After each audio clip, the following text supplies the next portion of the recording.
Welcome, everybody, to 3NN episode 21. My name is Nick Tesla. His name is Brian McFadden. And just wanted to continue off. I know we kind of trailed off there on episode 20.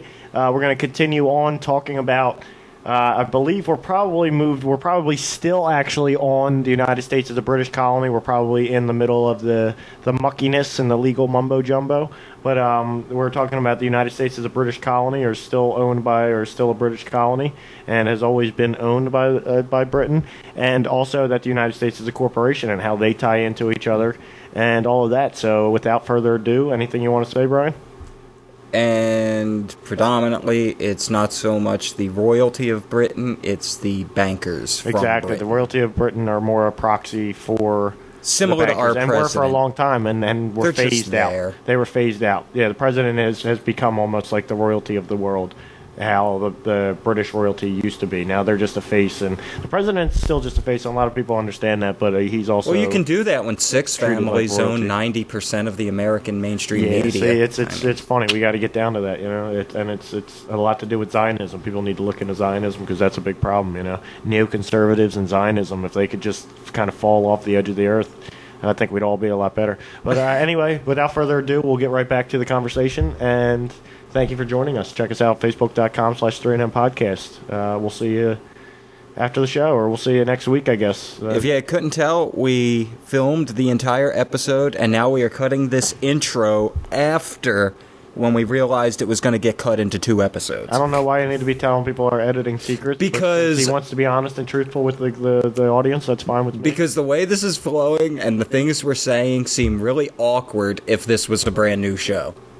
Yeah, okay, whatever. Well, it is a brand new show, though, Brian. And welcome it is, but it 21. isn't, you know. Welcome to episode 21. All right, we'll get back to the conversation and... enjoy. Yeah, enjoy. All this stuff. All right, we're out of video. Video is done for the day. Obviously, we got to be really... It's recording in high def. I don't know how to get it to not record in high def. And drains the battery and fills up the memory. So, kind of sucks. We're out of video. But, hey, you know what? We've been audio for the past couple weeks, and it's felt good. I'll try and get the video up. I got the video from last week, or the half hour of the video from last week, so we'll try and get that up as well. But, all right, I'm going to try and read this to everybody out there the best way that I can. It starts getting a little more confusing. This is where I was saying. Sometimes you read some of this stuff, even with the United States as a corporation stuff, and it seems like legal mumbo-jumbo. And I'd love to be able to talk to a lawyer and have a lawyer or somebody that at least went to law school and understands law, or at least constitutional law, have them come on. And it's funny because Barack Obama, what was he? Let me think here. What was that? Constitutional lawyer. Oh, okay, constitutional law. What is all right? All right, so it says cite, whatever that means. Cite 26 U.S.C. Section 1491. Then it says head, Section 1491, imposition of tax. All right, here we go. Statute. There is hereby imposed on the transfer of property by a citizen or resident of the United States, or by a domestic corporation or partnership, or by an estate or trust which is not a foreign estate or trust, to a foreign corporation as paid in surplus, or as a contribution to capital, or to a foreign estate or trust, or to a foreign partnership, an excise tax equal to 35% of the excess of 1. The fair market value of the property so transferred over. 2. The sum of A.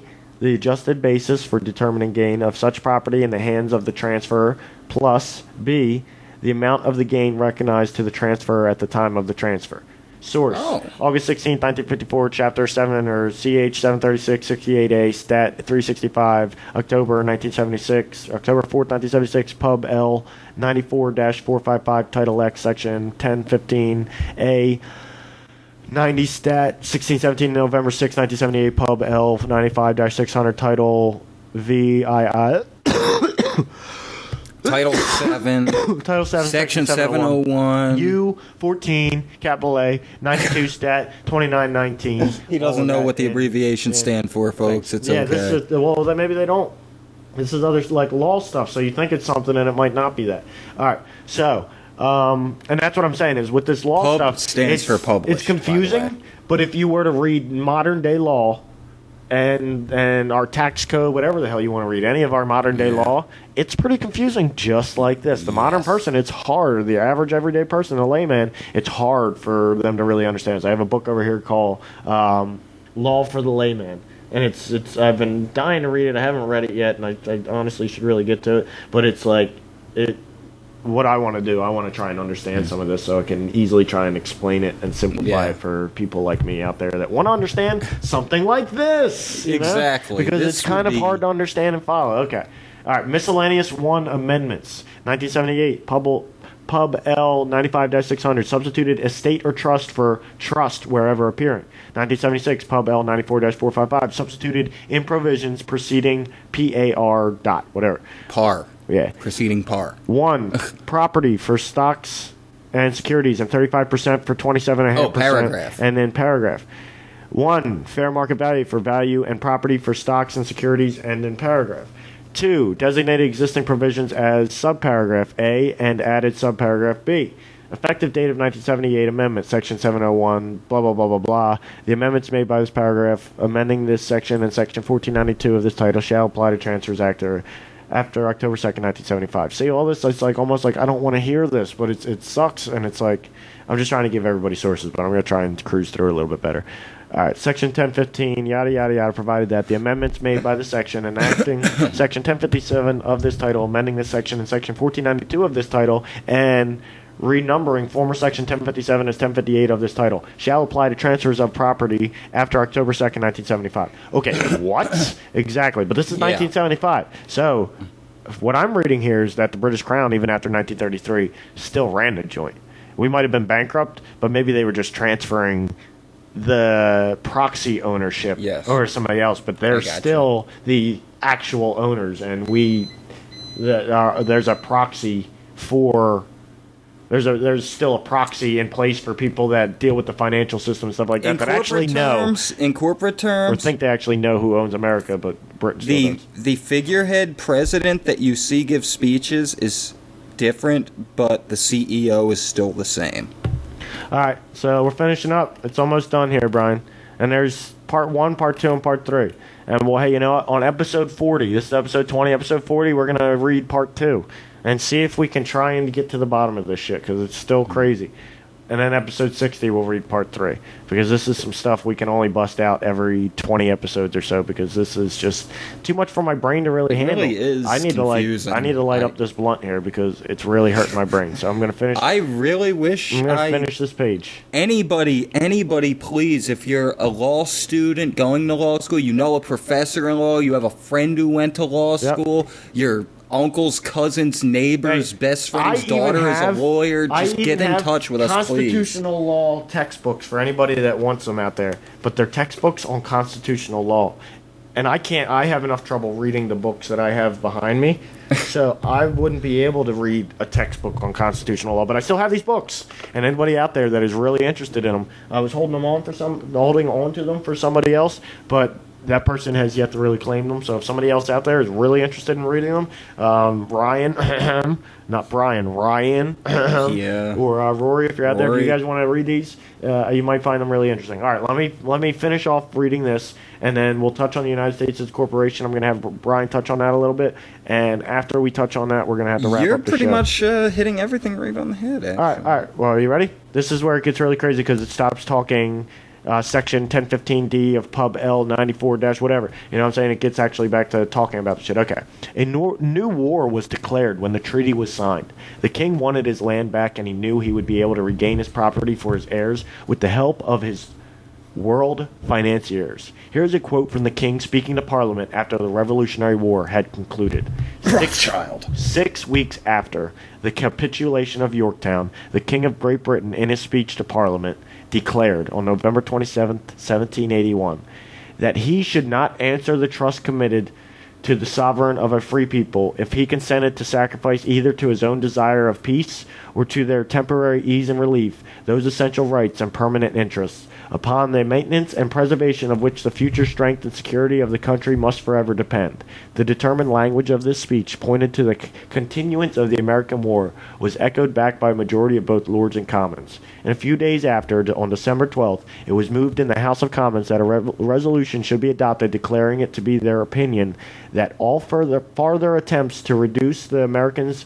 to obedience by force would be ineffectual and injurious to the true interest of Great Britain. The rest of the debate can be found in footnote number 4 on theforbiddenknowledge.com article that I'm reading you here. What were the true interests of the king? The gold, silver, and copper. The new war was to be fought without Americans being aware that a war was even being waged. It was to be fought by subterfuge and key personnel being placed in key positions. The first two parts of A Country Defeated in Victory go into detail about how this was done and exposes some of the main players. Every time you pay tax, you are transferring your labor to the king, and his heirs and successors are still receiving interest from the original American charters.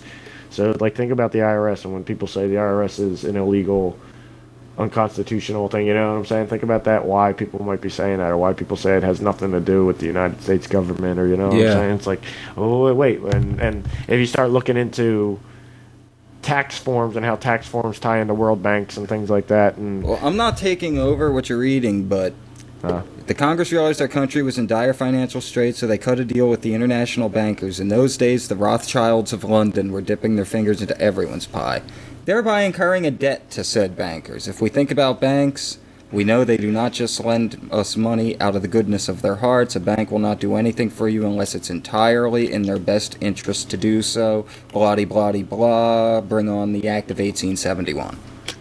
Continue. Exactly.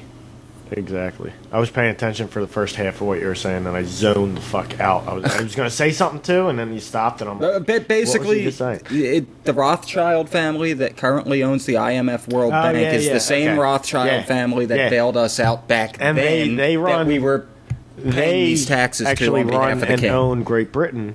And they own a lot of countries, but they own Great Britain and the proxy for power. Well, according to this, they already owned everything in 1871. Are the what do you call it? The monarch?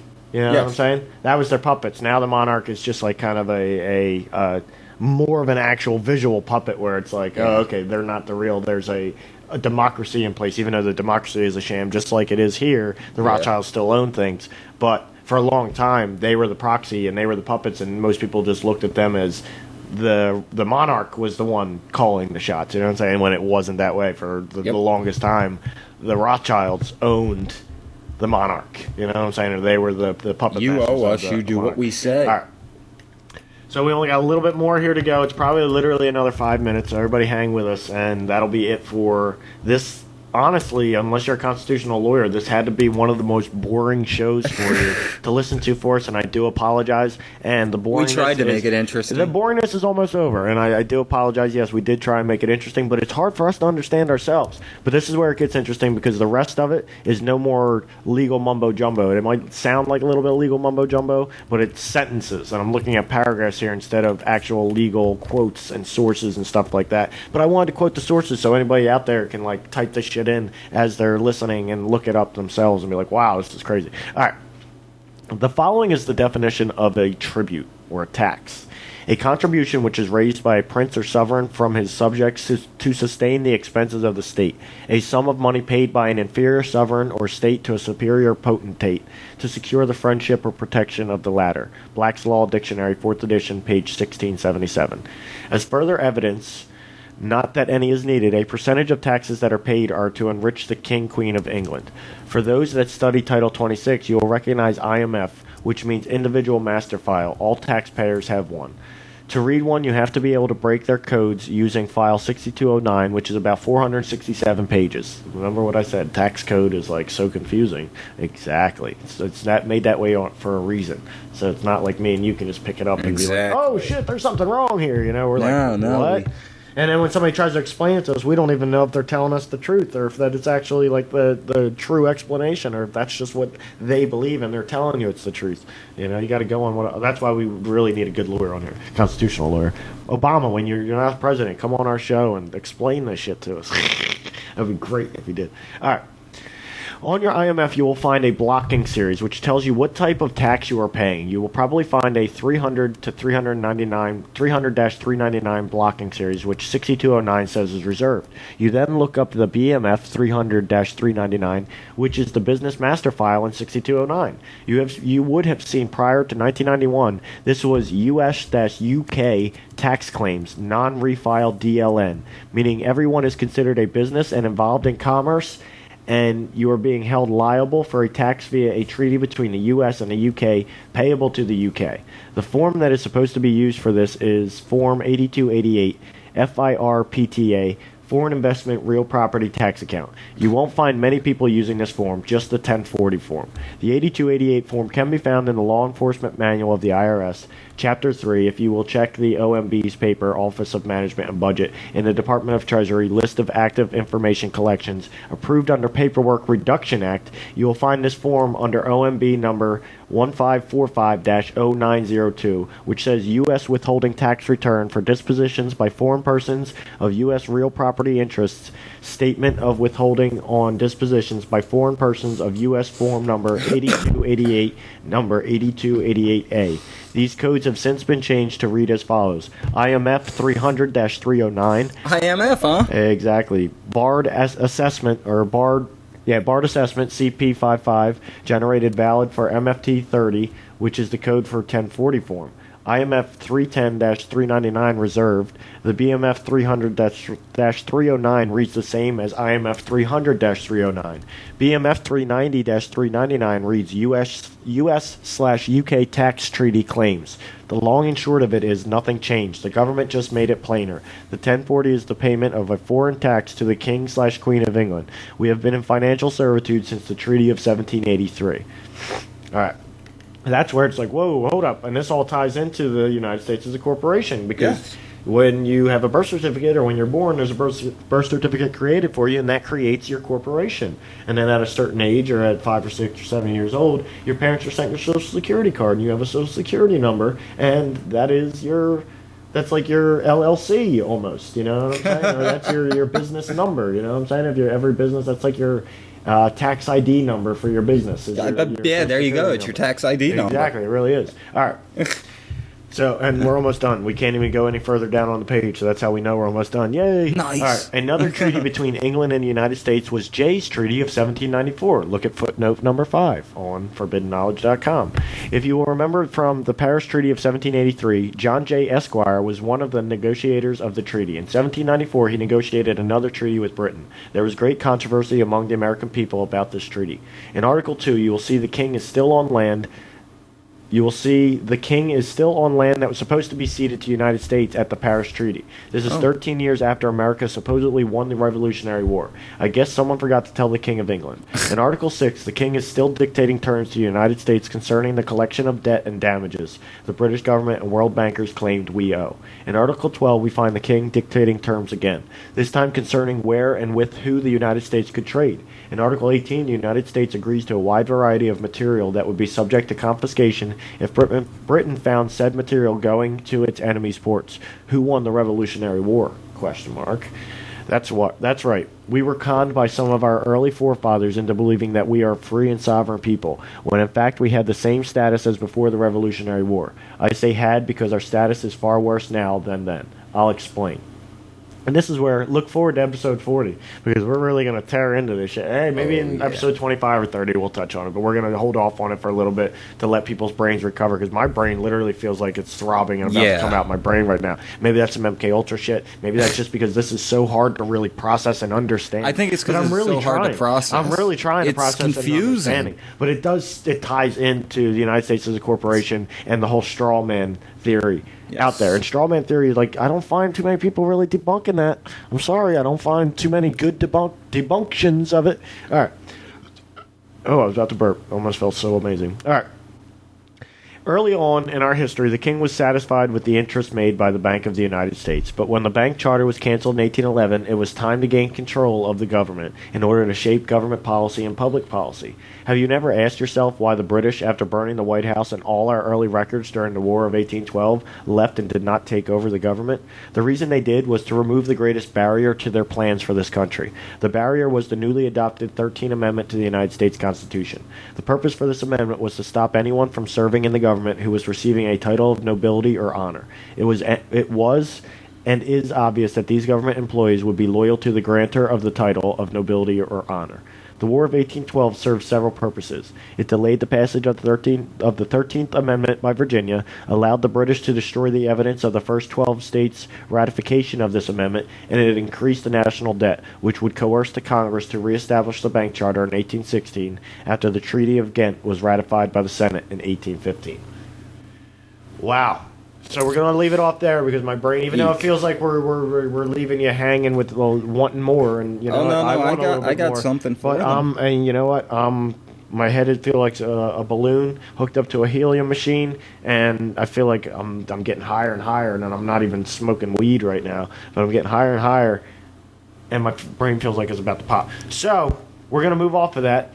Anybody who's interested in it, go to theforbiddenknowledge.com/hard truth/United_States_British_colony.htm, and you can read all that for yourself. There's part 1, 2, and 3, and we'll touch on 2 and 3 in the next the next 10 or 20 episodes. So, okay, Brian, so we just left off where? Take it away. Where are we? 1815. We are at the bank charter in 1816. Oh, okay. Okay, well, yeah. We're going to fast forward a bit. Okay. We're going to fast forward to 1871. Okay, Brian, hit me.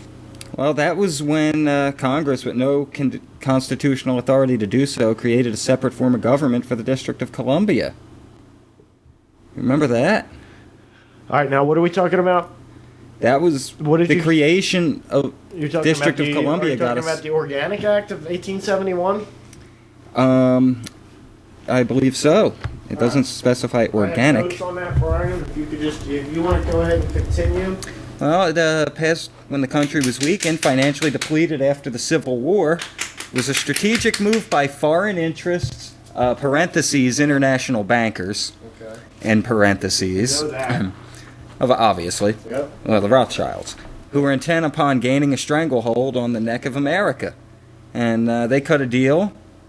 It says right there, specifically the Rothschilds of London, to incur debt to the bankers. They devised a way to get their foot in the door of the United States. The Act of 1871 formed a corporation called the United States. The corporation, owned by these foreign interests, the Rothschilds and friends, moved in and shoved the original Constitution into a dustbin. With the Act of 1871, the organic Constitution was defaced when the title was capitalized and the word "for" was changed to "of" in the title. And I was really hoping we would have got to that in the one you were reading, but that was so involved that we never got that far into it. Yeah. But that's where it goes back to all the legal mumbo-jumbo, where one word or capitalizing one word can totally change the difference. The Constitution of the United States of America is the Constitution of the Incorporated United States of America. The original read the Constitution for the United States of America. Exactly. You changed, and Constitution was not capitalized. Mm-hmm. So when they changed that in 1871, Congress created an entirely new document, a constitution for the government of the District of Columbia, an incorporated government. The newly altered constitution was not intended to benefit the Republic. And what is this act called? The Act of 1871. Okay. Benefits only the corporation of the United States of America and operates entirely outside of the original organic constitution. By passing the Act of 1871, Congress committed treason against the people who were sovereign under the grants and decrees of the Declaration of Independence and the original organic Constitution. All right. So, now, yeah. I was half paying attention, Brian. I do apologize. I got to stop doing that today. But I am high. We did admit. Yes. That we are high. So I apologize. All right. I'm going to read you a Wikipedia page on the District of Columbia Organic Act of 1871. I want anybody I want you to tell me what you think of this real quick. District of Columbia Act of 1871 is an act of Congress that repealed the individual charters of the cities of Washington and Georgetown and established a new territorial government for the whole District of Columbia. Though Congress repealed the territorial government in 1874, the legislation was the first to create a single municipal government for the federal district. Okay, now, what you find is that there's a lot of people out there who say, okay, it revoked the individual charters of the cities of Washington and Georgetown and combined them with Washington County to create a unified territorial government for the entire District of Columbia. The new government consisted of an appointed governor and 11-member council, a locally elected 22-member assembly, and a board of public works charged with modernizing the city. Okay, now that does sound like a township or a city charter or whatever. It also sounds a little bit like a company. Okay, a little bit like you got a did they say a mayor? No, it consisted of an appointed governor. Okay? Appointed. Okay. Not elected governor, appointed governor. And maybe that's where the taxation without representation slogan came from. Probably. For Washington, D.C. All right, now, you have this guy, this bad boy here. This is on the freerepublic.com, or not it's just freerepublic.com/focus/f-news/813-840/posts. Posts with an S on the end. All right. Called Corp US, the Columbia Organic Act of 1871. It's really the District of Columbia Organic Act, but here we go. These following 15 points are based upon factual historical evidence. We're going to touch on these 15 points, and I'm not reading what it says afterwards. Me and you will touch on them. And then anything you have, I want you to tell me, but we're going to leave it on these points, okay? We got another one here that's from serendipity.li/JSMILL/US_corporation.htm. If you want to check that one out, it says the United States isn't a country, it's a corporation. This is, and it's logged on the Wayback Machine, which is great, so when it goes down you can still look at it. But there's a lot of good information.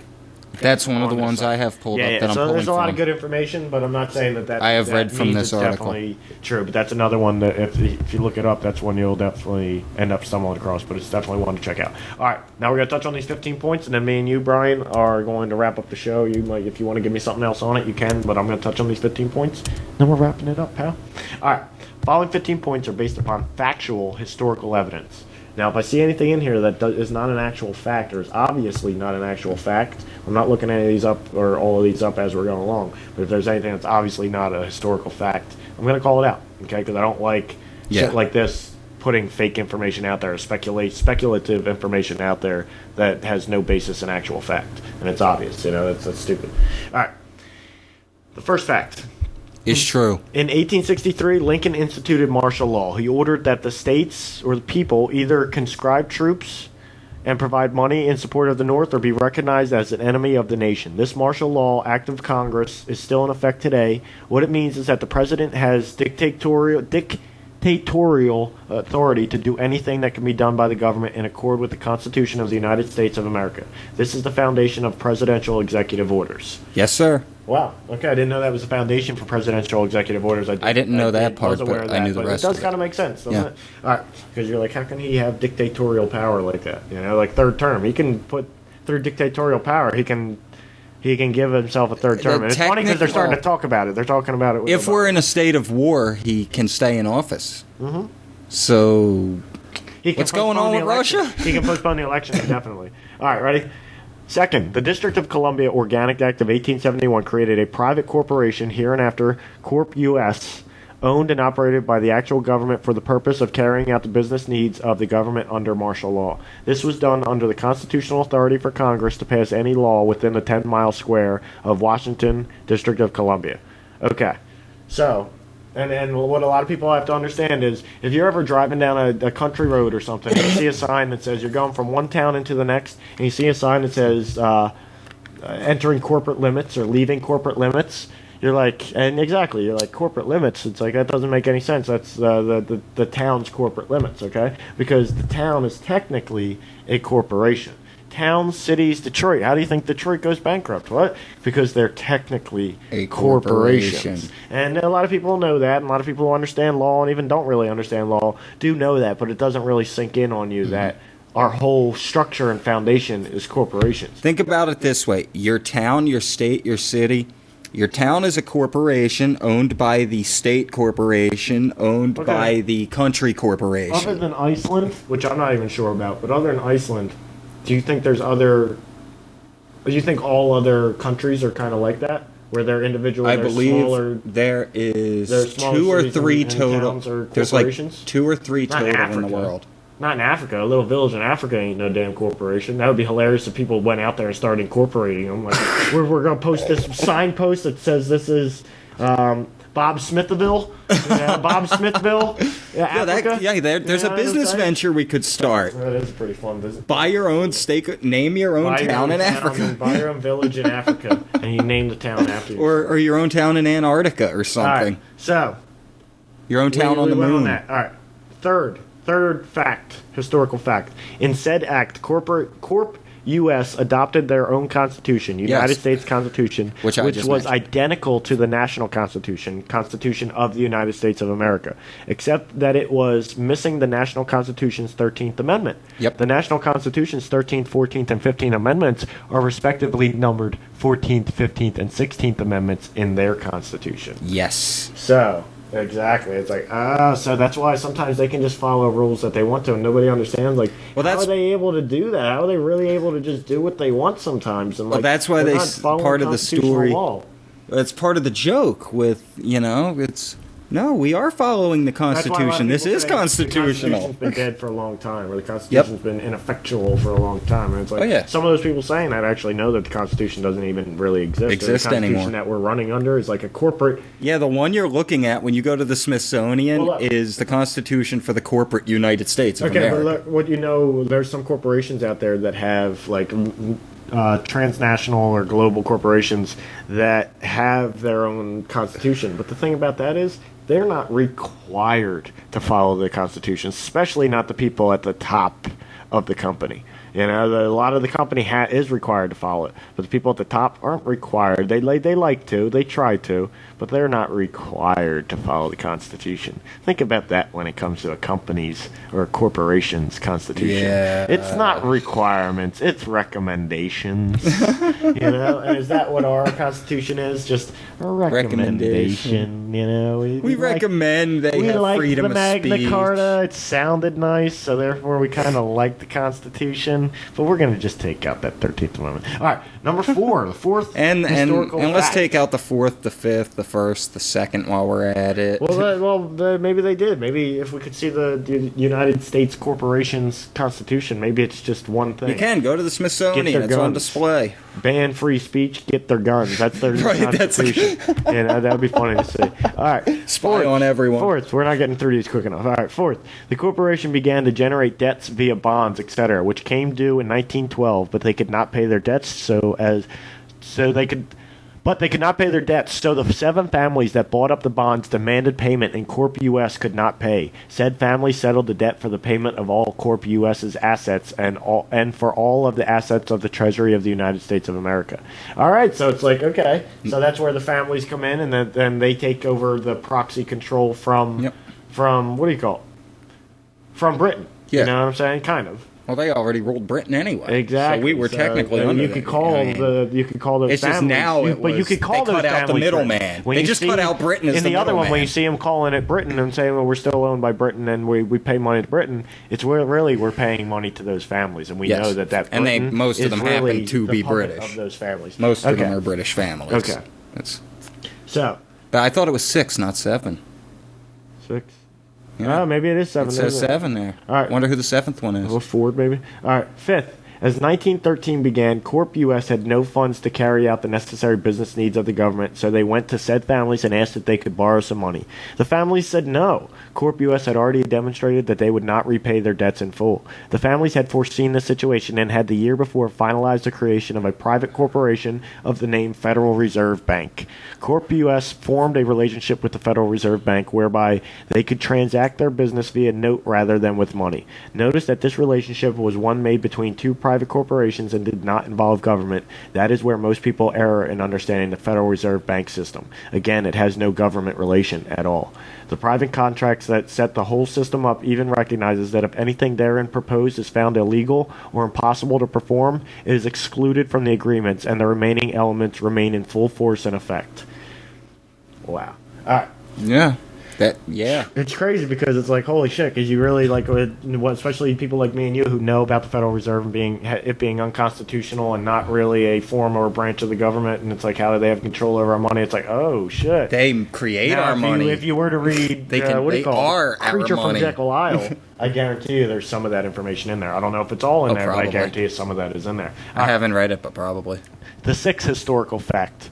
Almost simultaneously with the last fact, also in 1913, Corp US passes and adopts, as if ratified, their own 16th Amendment. It must be noted that this amendment has nothing to do with our nation, with our people, or with our national constitution, which already had its own 16th Amendment. The Supreme Court ruled that it did nothing that was not already done other than to make plain and clear the right of the United States, Corp US, to tax corporations. We agree, considering that they were created under the authority of Corp US, you know?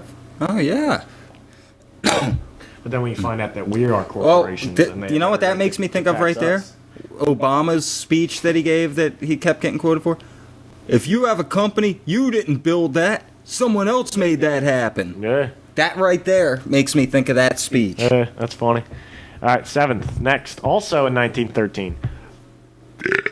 Congress passed and entered the 17th Amendment as ratified, even though the states had no opportunity to ratify the same. This amendment is not only not ratified, it is not constitutional. The Constitution forbids Congress from even discussing the matter of where senators are elected. Eighth, in 1914, the freshman class and all senators that successfully ran for re-election in 1913 by popular vote are seated in Corp US capacity only. I don't even know what that means. Freshman class and all senators that successfully... I don't know, Brian. I don't know. It doesn't really U.S. capacity only. I don't know. Maybe it means that... I don't know. Honestly, I'm not going to pretend like I know what that means or bullshit. If I had everybody. to guess, I would think that means that they're there, but they have no authority to do anything. But we see that they're there. Oh, no. They're representatives. They're seated as representatives of Corp US. Oh, okay. You know, that's their only job. From that point forward, after 1913, they're not representatives. They're may have been elected, but they're now elected to be representatives of Corp US. Okay, makes sense. Okay. Kind of. I think we may be wrong, but that's what we believe. No, all right, ninth. Sense.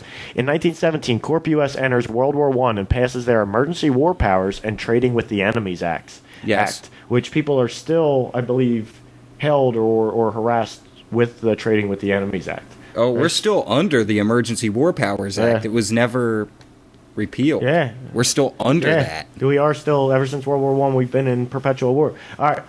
10th, in 1918, President Wilson is reelected by the Electoral College, but their election is required to be confirmed by the Constitutionality Senate, where in the new Corp US, only senators were allowed to participate in the Electoral College vote confirmation. Oh. The only authority that could possibly have been used for electoral confirmation was corporate only. Therefore, President Wilson was not confirmed into office for his second term as President of the United States of America and was only seated in the Corp US presidential capacity. Therefore, the original jurisdiction government seats were vacated because the people didn't seat any original jurisdiction government officers. So we had no president? We have no government after that point. Oh, government great. was vacated. But there was Corp US. So literally, Corp US, the government literally ceased to exist in that moment, and Corp US said, well... Corp US, we basically shifted from having... Think about it this way, all right? In The Wizard of Oz, she goes into the Oz's castle or whatever, right? And you see him up on the screen. Well, before that man up on the screen was actually a person that you were seeing on the screen. Yeah. It was an actual person that was representing and being truthful and there to help out and this and that, right? And actually had the full-on intention of doing the right thing. After 1918, okay, that became Corp US was that face controlling the shit, and it wasn't a real face. It wasn't a real government. Whereas before, it was a real government. It was a real face and an actual representative of something. Whereas now, it's just a face. And it's all a farce, you know what I'm saying? And Corp US is like, even though it's the world elite or behind it all, Corp US is now that face. Yeah. Has taken that face of the government, and nobody realized that that's not the real government. That's a corporation that has stepped in and said, hey, we're the US government. Yep. All these senators, they kind of, like, they didn't want to tell anybody. They vacated their seats as far as actual government goes. They now work for us. It's almost like somebody came in and said, like, literally took over the entire government, and there was no more government. It's like dismantled the government, and it's like your company gets taken over unexpectedly.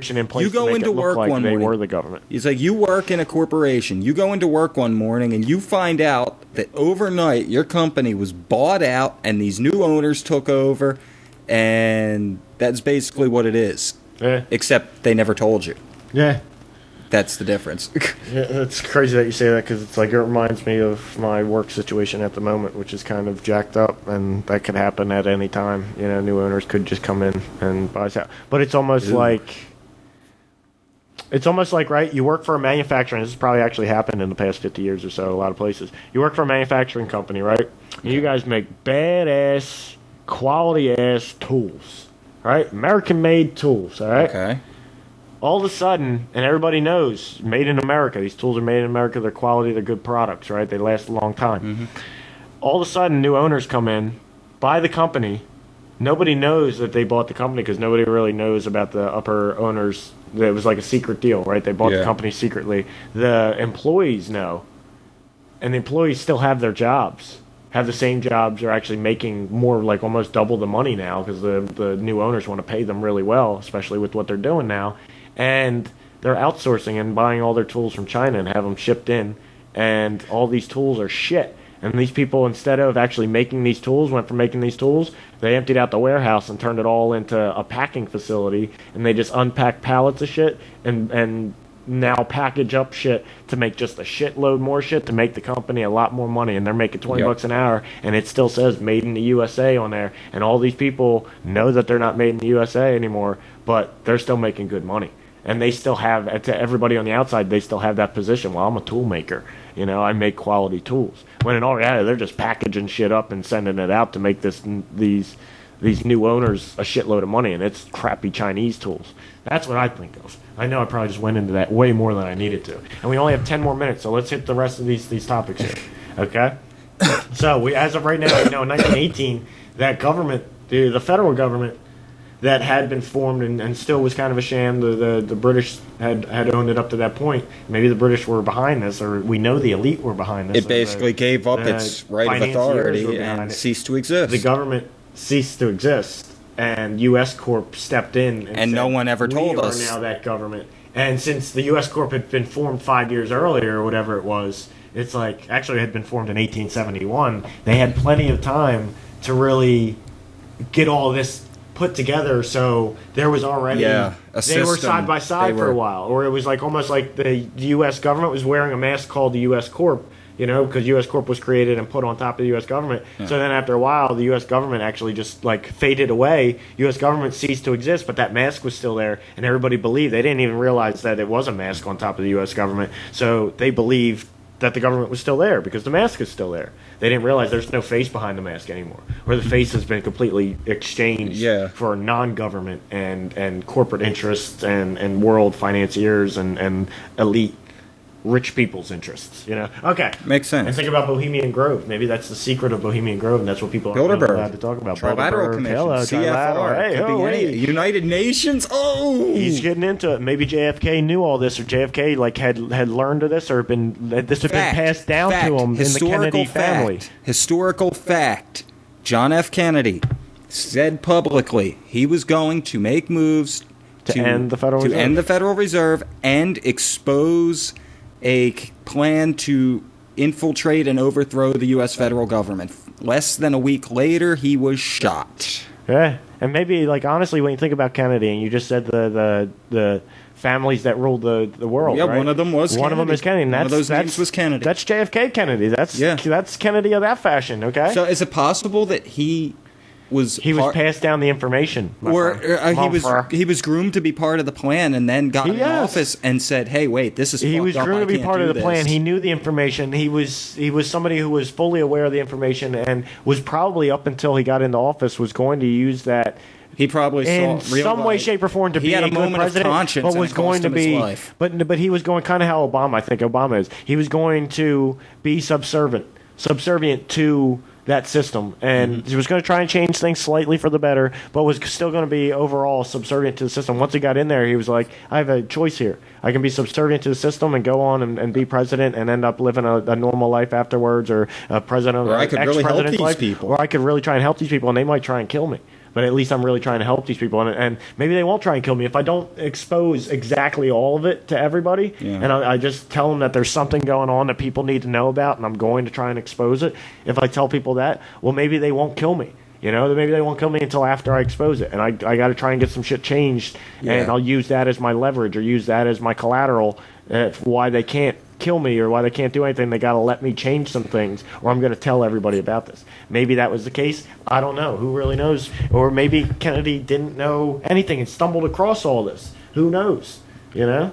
But since he ended up in the presidential office, whereas if they're all related, if all presidents are related, and we know he's one of those 13 royal bloodlines. I guess it was between him and Robert, but still, exactly, he's one of the 13 bloodlines. So I don't know, some crazy shit. All right, let's move on to number 11, Brian. Okay, so they vacated the government in 1918. Craziness. Okay, so now we're on to 33. I don't think we've had a real government since 1918, even though the government before that was created by the monarchy. It's still, or the monarch.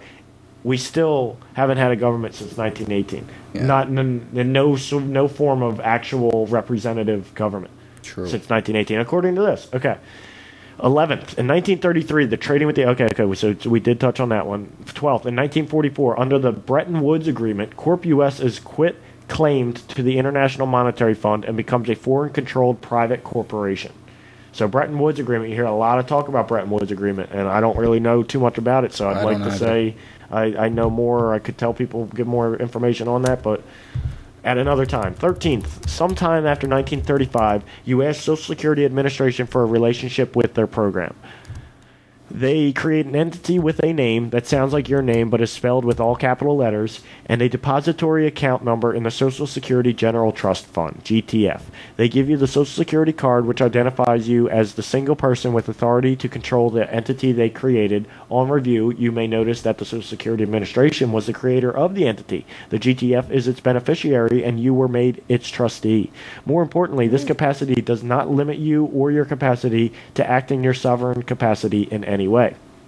No, exactly. That is something that I think we were. So you are your own corporation. Yeah. So when you're born, you're born. You are the CEO of Nick Tesla. And you know what? Why divorce law is the way it is, and why I'm kind of against the traditional marriage of this country and getting a marriage license and all that.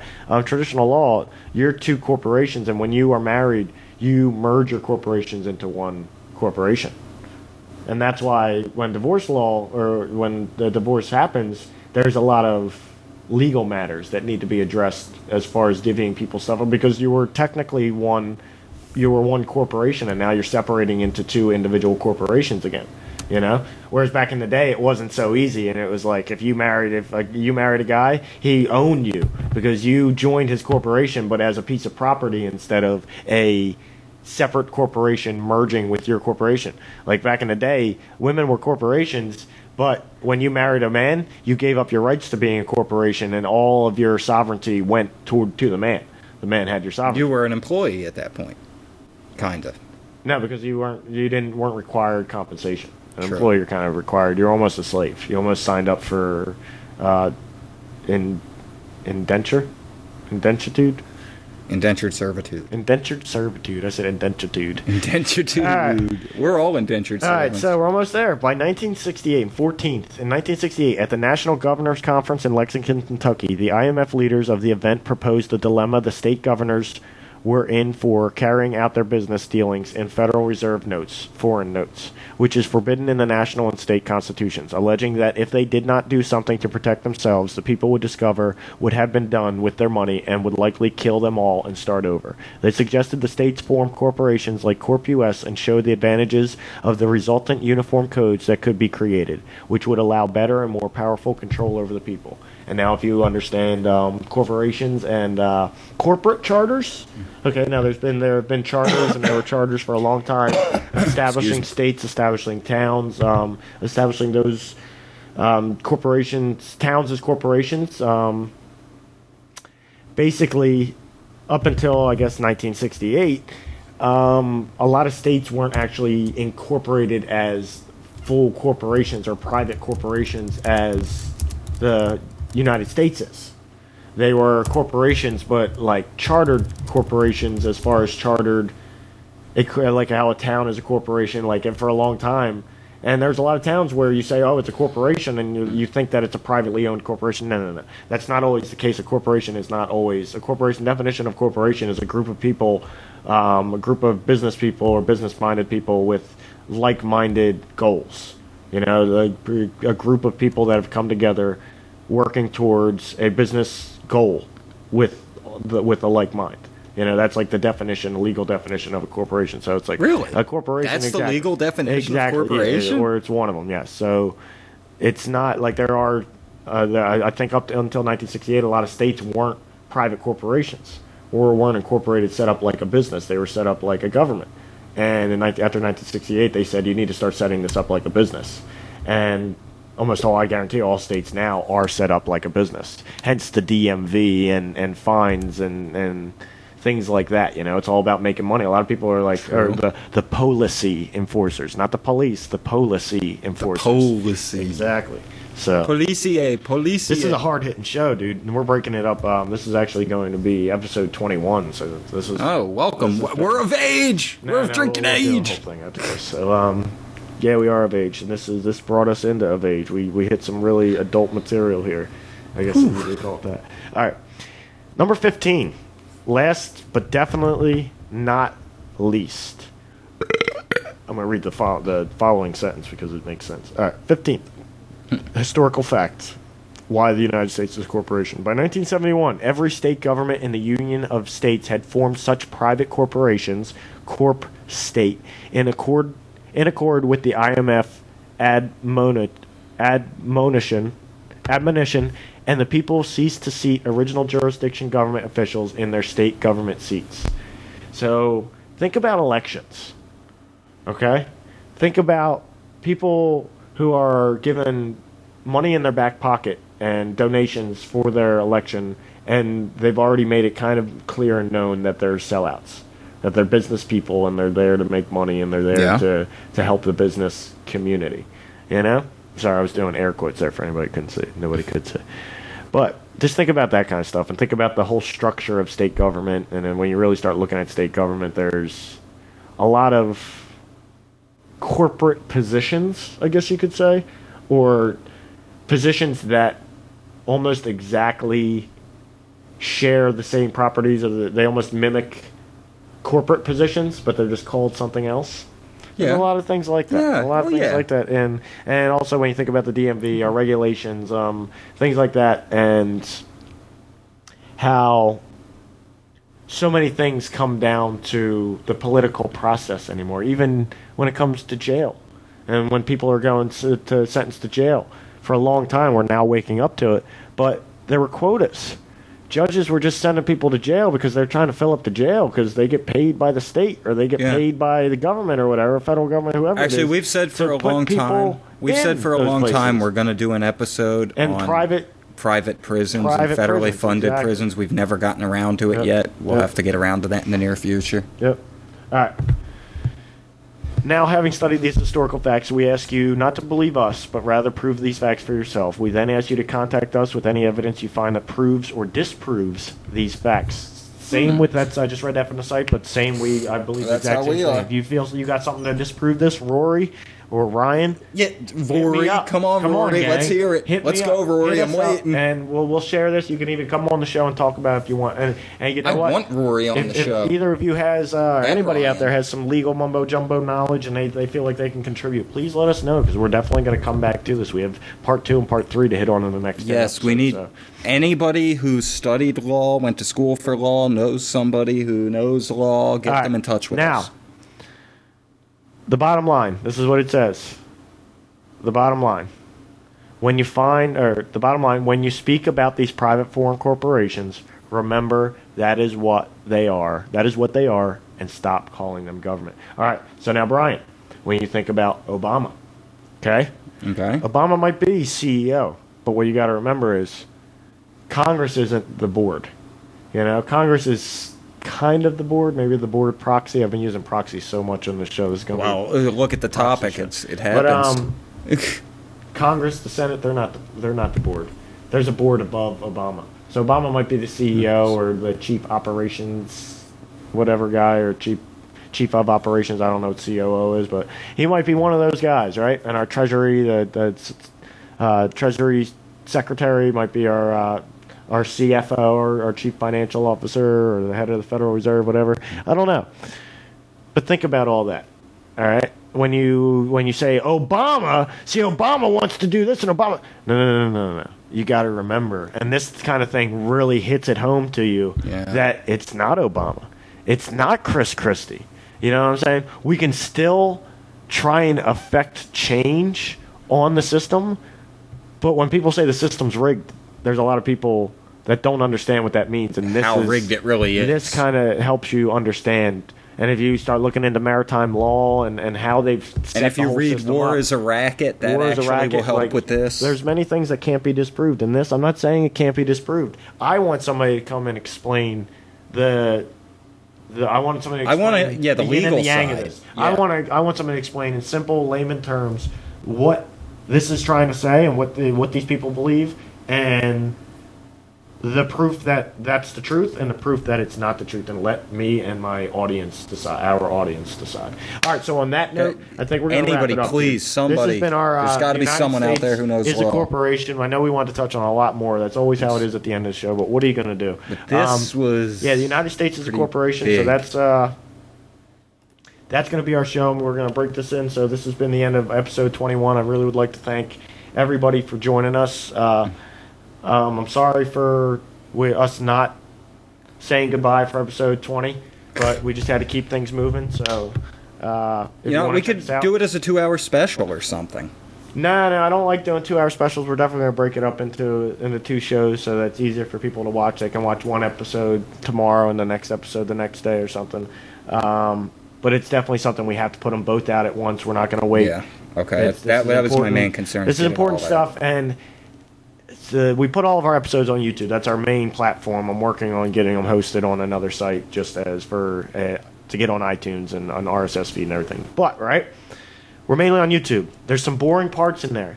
But if you want to skip around as we're talking the legal mumbo-jumbo, feel free to skip 20 seconds, 30 seconds ahead. But don't jump too far because you might miss some really important information and some pieces of the puzzle that will really help you understand the full scope of this. And feel free to look into it, and if you find anything else that just corroborates Google with all this, if you're hearing this for the first time, just Google US is a corporation. Yeah. If you're just getting introduced to this for the first time and have no idea what the hell we were just talking about for 2 hours, that just Google it for yourself. And also look at your driver's license. A lot of driver's licenses, it's funny because a lot of people's driver's licenses has their name in all capital letters. Or when you get, I've seen driver's licenses that don't have them either, and I don't know what the deal with that is. And maybe your driver's license is actually representing your sovereign self and not your corporation. Caps. But a lot of mail you get, all caps.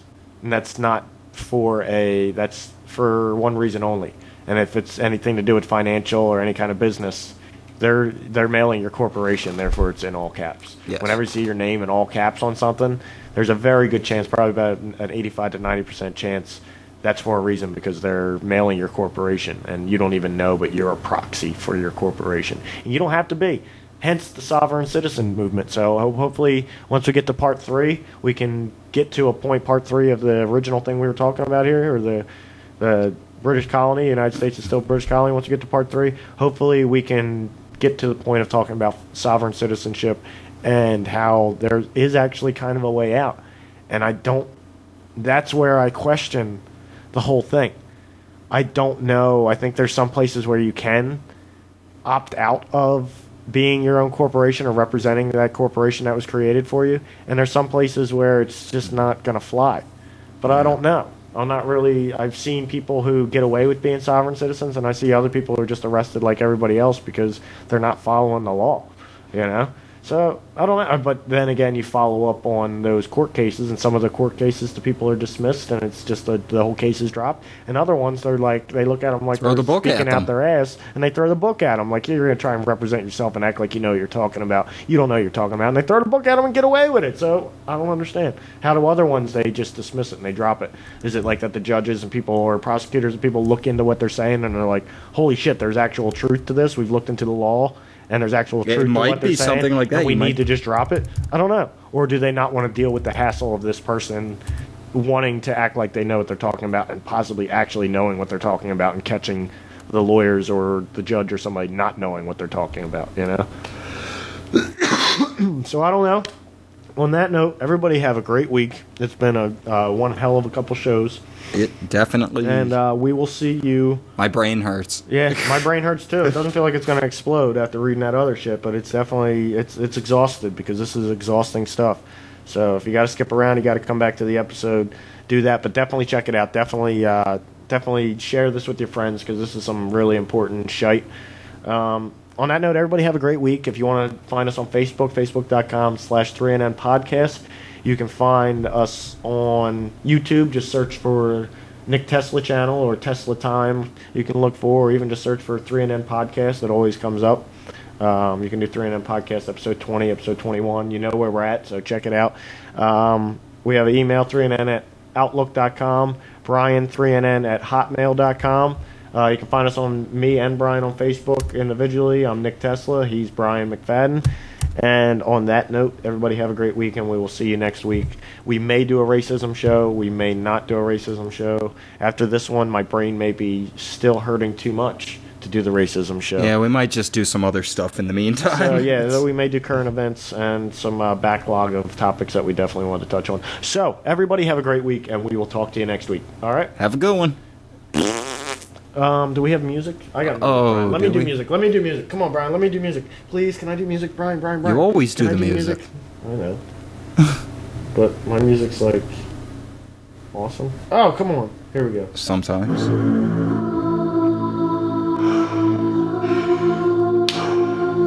Remember me?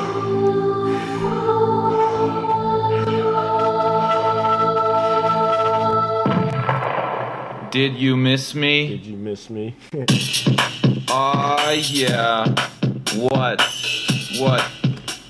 MC Vagina's right back in this bitch.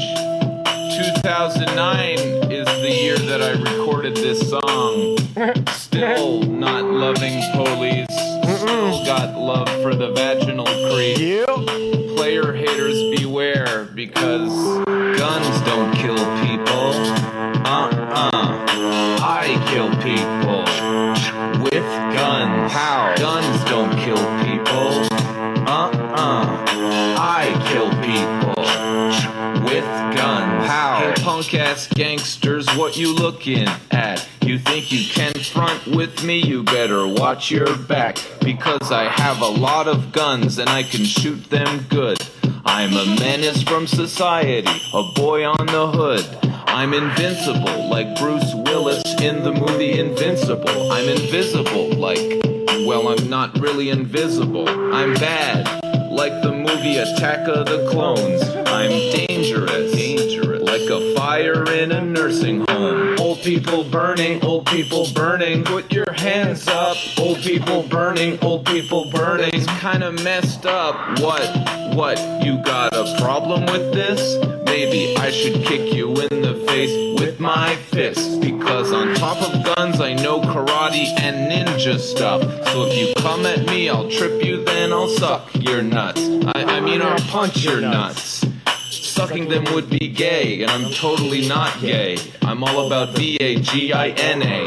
Guns don't kill people. That's John LaJoy for anybody When out your there. legs don't work like they used to before, Oh, I love it. Such a good song. and I